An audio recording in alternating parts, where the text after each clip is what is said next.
दिल्ली दंगों से जुड़ा एक अहम मामला फिर से चर्चा में है। अदालत ने ऐसा फैसला दिया है जो पुलिस की जांच पर गंभीर सवाल खड़े करता है।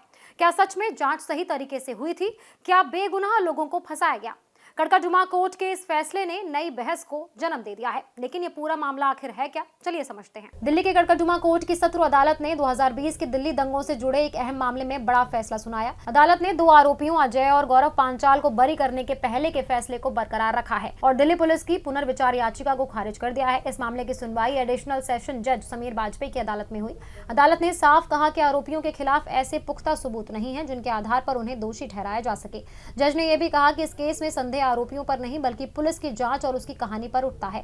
अदालत ने जांच में कई बड़ी खामियों की ओर इशारा किया। सबसे पहले एफआईआर दर्ज करने में देरी हुई और इस देरी के लिए कोई ठोस वजह नहीं बताई गई।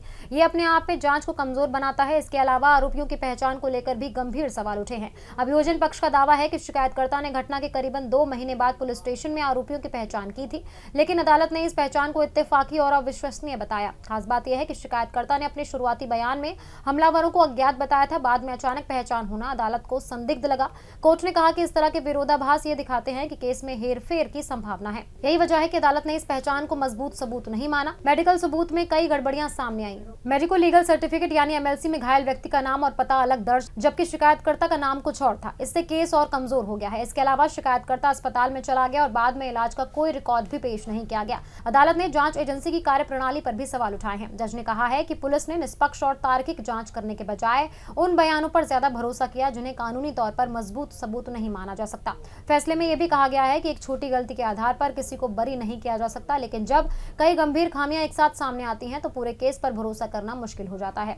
कोर्ट ने यह भी टिप्पणी की है कि जांच का तरीका ऐसा लग रहा था जैसे असली अपराधियों को पकड़ने की बजाय आसान निशाना ढूंढने की कोशिश की गई हो। अभियोजन पक्ष का आरोप था कि अजय और गौरव पांचाल ने 2020 के दिल्ली दंगों में हिस्सा लिया था, लेकिन अदालत ने कहा कि इन आरोपों को साबित करने के लिए पर्याप्त और विश्वसनीय सबूत पेश नहीं किए गए।